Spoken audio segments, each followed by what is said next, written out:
So, thank you so much for calling me here back now. A very good morning to you all.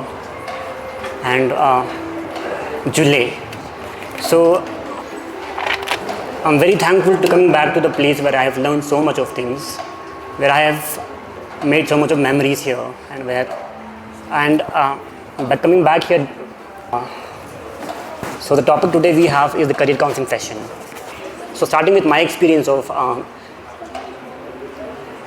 journey, I think from the very childhood from class 7 to 8 standard, I was always focused to become a doctor. It was, I think, the very aim of my life. So I have this always in my mind that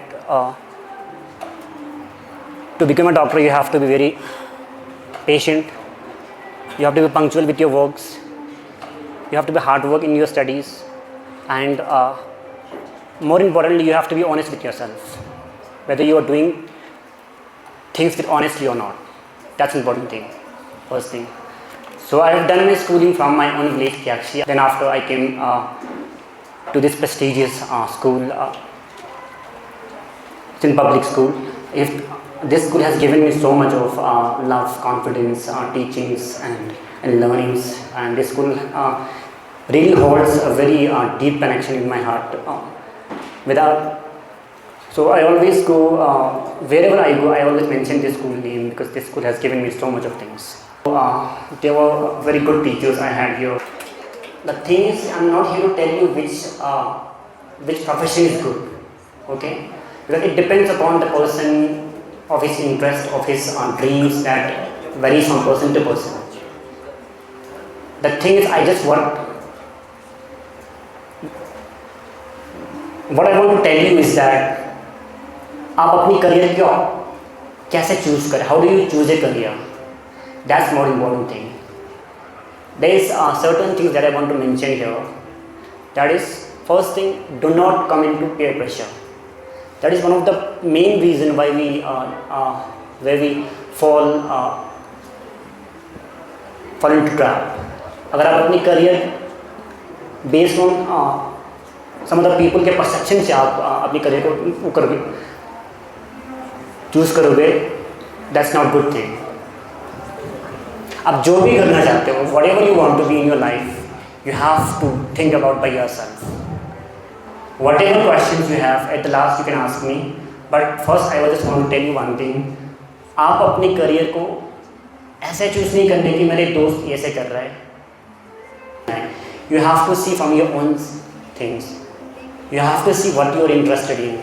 आपको क्या बनना है आगे, आपको क्या, whether you feel be really happy in this journey of इस field में आप अपने आप को कहाँ तक देखते हो, that thing is very important.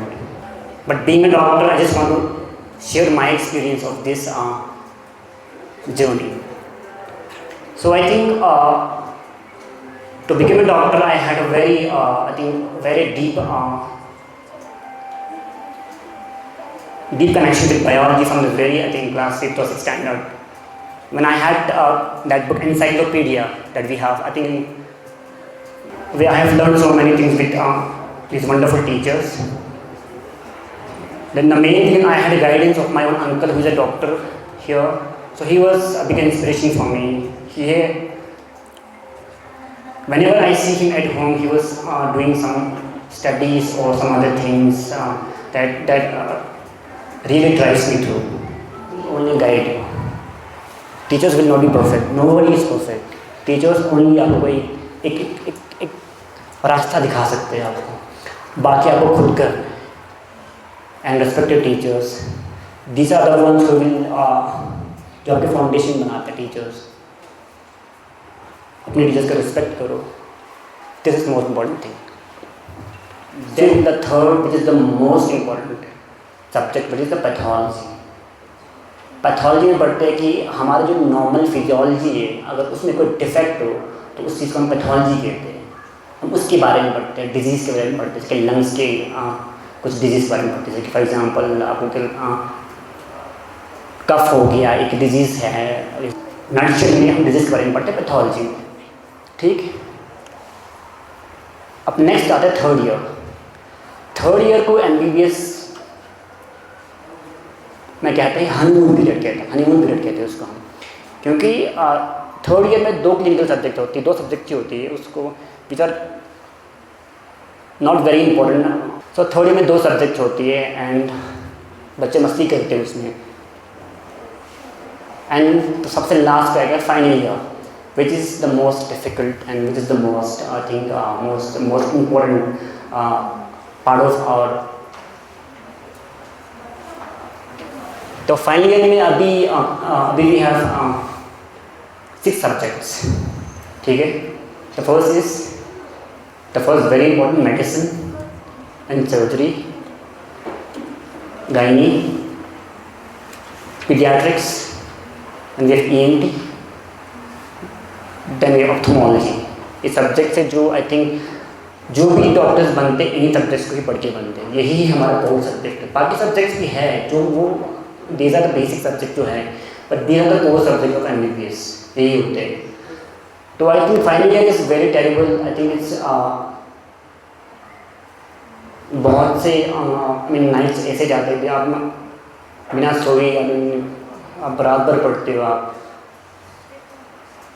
दिन रात पढ़ना पड़ता है। Final year is the most difficult phase of MBBS, right. Yet it's the most beautiful. I think it's of 12 months or 13 months होते हैं फाइनल ईयर में। It's the most beautiful one because आप पढ़ते हो not just because to pass the exam। अब जो भी पढ़ते हो आपको मज़ा आता है कि अब इसके बाद क्या होगा, what next। ठीक, मतलब आपका ब्रेन में ये हो रहा था इसके बाद क्या होगा। आप मतलब रात भर जागते हो नॉट कि मुझे सुबह पास करना है। कुछ कभी कभी ऐसा भी होता है कि यार नहीं आज मुझे ख़त्म करना है, मुझे मतलब होता है ना क्यूरियोसिटी होता है कि अब इसके बाद क्या होता है, व्हाट नेक्स्ट, वो चीज़ भी होता है, ठीक। तो फाइनल ईयर के बाद we do internship and all. Topic जो आज का था वो कैसे हम अपनी करियर काउंसलिंग के 10 के बाद हम कैसे अपनी ब्रांच चूज़ करें। This is a topic date I think so I not talk about आपको कौन सा ब्रांच चूज़ करना चाहिए, कौन सा ब्रांच अच्छा है, कौन सा बुरा है, ठीक। But the thing is every profession, आप कुछ भी बनो, डॉक्टर बनो, इंजीनियर बनो, पुलिस ऑफिसर बनो, लॉयर बनो, IAS ऑफिसर बनो, एवरी सारे जॉब में there are pros and cons. हर एक में अपना एक एडवांटेज है और अपना एक डिसएडवांटेज है। It wholly depends upon what you want to be, what you are interested in. आपको किस चीज़ में इंटरेस्टेड हो आप, that is the most important thing. Next thing, आप कोई भी सब्जेक्ट लेते हो तो आप नेक्स्ट 5 to 10 ईयर्स में आप अपने को कहाँ देखते हो, वह इम्पोर्टेंट चीज़ है। That something that you need to I think about. और जो चीज़ें नहीं करनी वो ये है, don't come into peer pressure. मेरा दोस्त ये कर रहा है तो मुझे भी ये करना है, नहीं करना है। और मोस्ट इम्पॉर्टेंट थिंग, आप किसी भी करियर में जाते हो, दैट इज़ द डिसिप्लिन। हम सबको मोटिवेशन आते हैं 2-3 दिन के लिए, we have this rush, adrenaline rush होता है कि मैं ये बनूंगा वो बनूंगा। But this motivation is something कि जो एक दिन में आते हैं, next day it goes down to some extent. कुछ लोगों को रहता होगा, बट डिसिप्लिन इज समथिंग जो it stay study. Discipline is something जो आपको बहुत आगे तक लेके जाएगा, आई थिंक, ठीक। So after this topic, I think I want to discuss a very important topic that needs to be, I think, highlighted here. That is the addiction, drugs and all, which I think it's very important to discuss here. Because as a doctor, I would like to say there is no benefit in doing these things, be it alcohol, cigarette, drugs, IV lines, whatever whatever is available. These are the worst things that you can do with your body, with your family, with your relationship and others. इस चीज़ से आप, for the question is how does it start? कोई भी बंदा addict एकदम एक cigarette पीने से, 2 सिगरेट एकदम सिगरेट पीने से, एक घूंट लगाने से या एक IV लगाने से नहीं होता है। This starts with curiosity। किसी एक बार फिट होने के लिए आप करते हो, कूल लगते हो, ये स्वैग है इसमें, right. These are all the things that we do, हम करते हैं। To be very honestly I think शायद कहीं ना कहीं मैं भी इस ट्रैप में एक टाइम पे फंसा था, because I will be very honest with you myself. So एक टाइम में मैं भी फंसा था सिगरेट में and all this thing. I think it was in I think third year second year में, क्योंकि इट वॉज मोर स्ट्रेस। तो वहाँ बच्चे कहते हैं कि सिगरेट पीने से I mean it gives you euphoria, tranquillity मिलती है उससे। बट इन द एंड एक चीज़ याद रखना, आप जो भी कंज्यूम करते हो सिगरेट विगरेट, मेक श्योर ये तो आपको पता होना ही चाहिए कि at the end of any point you will come to a point जहाँ पे आपको लगे कि मुझे छोड़ना है, but that will be too late for you. ये ड्रग्स नारकोटिक एक ऐसी चीज़ है जैसे कि आप ये मड होते ना, मड दम जाना मड, हम दम में कंपा दाना जितना निकालने की कोशिश करते उतना ढसते जाता है। सिमिलर वही है, सिगरेट हो गया, ड्रग्स हो गया एंड ऑल दिस थिंग्स। आप जितना कोशिश करो, एक बार एडिक्ट हो गए आप, अब जितना कोशिश करोगे आप उससे निकल नहीं पाओगे। ये एक ऐसी चीज़ है, आप अपनी बॉडी को हार्म तो कर, ठीक है, your choice, but along with your own self you are hurting your family, beat emotionally हो गया, फाइनेंशियली हो गया, रिलेशनशिप ब्रेक होते, आप कुछ स्टेबल नहीं रहते हो, आप then you will become a criminal and all. This is what all these things can do. Question पूछना है तो यू कैन आस्क और either you can pass the chit to me. Biggest challenges students face after choosing medical stream, the biggest challenges. Okay. तो this only depends upon yourself, आप इस चीज़ को क्यों choose किया। फर्स्ट ऑफ ऑल आपको अपनी interest के हिसाब से चूज़ किया है, वीडियो फैमिली प्रेशर हो या तो आपकी दोस्त ले रहे हो, आप इसलिए ले रहे हो, that depends upon you, it wholly depends upon you. You gonna suffer if you are choosing because कोई और चूज़ कर, मुझे भी चूज़ करना है, ऐसा नहीं करना है। सो अगर आप अपने हिसाब से चूज़ करें मेडिकल चीज़, तो first things this is very expensive studies. ये सब ब्रांच है जहाँ पे स्टडीज़ का कोई एंडिंग नहीं है। Medicine you have to study every day and night, you have to be prepared every time. तो आप जब 10 के बाद आप जब साइंस लेते हो, आप suppose you have to study biology in detail, you have to be good in physics, chemistry, all this things, आपको जितना अच्छा होना चाहिए। So I think biology is the most important subject that we need, that आपको अच्छा होना चाहिए। और 10th 11th तो आप 12th तो कर लेते हो suppose if you enter in the medical college. So after entering medical college it's a very new thing for everybody. आप टॉपर हो, एवरेज हो, बिलो एवरेज हो, हर एक कैसे जो भी बच्चा हो, it's a new environment for your self because there is new people, new subjects, क्योंकि आपने कभी देखा नहीं सब्जेक्ट्स को। तो to be very punctual with your works as always, but you have 19 subjects, okay.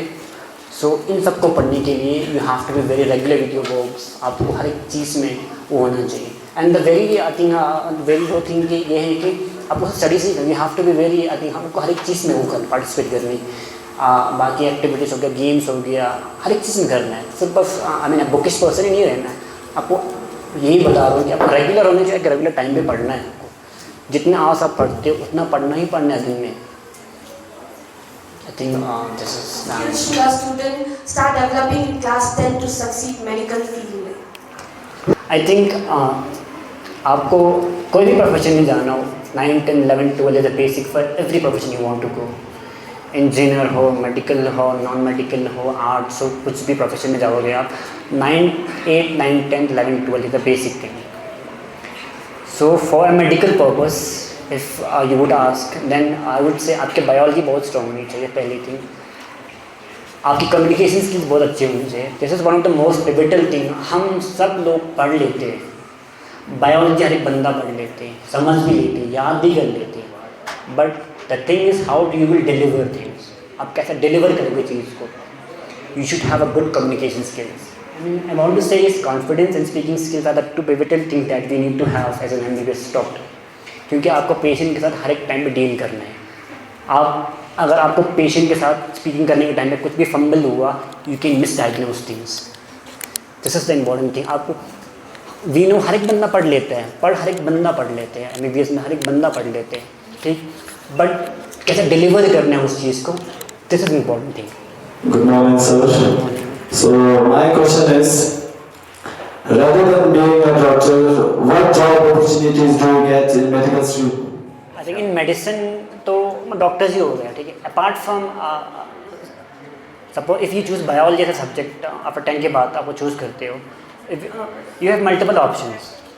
First being doctor, second we have veterinarian, होता है ना डॉक्टर जो मतलब animals doctor, that is one of the best option if you can pursue. And we have pharmacist, we have nurses अगर कोई बनना चाहे, we have different for example different things. Teaching career में जाना है तो आप we can be a pathologist और माइक्रोबायोलॉजिस्ट, उनमें आपको बट तो टीचिंग करना तो आप पेशेंट केयर नहीं होते वहाँ पे, right. These are option you have. बाकी आप अगर आप मतलब you can do you can do honours in different subjects. Biology में आप कुछ करो, ठीक है, उसके बाद आप जोलॉजी में करो, बॉटनी में करो. You have multiple options you have, I think. My question is that if a student starts preparing early for NEET, what should they focus on first? And I have another question that I'm very curious about. If you would start NEET preparation again, what would you do differently? Thank you. First thing you have to be very good in biology. पहले मैं आपको पहले ही बताया कि biology में बहुत strong होनी चाहिए.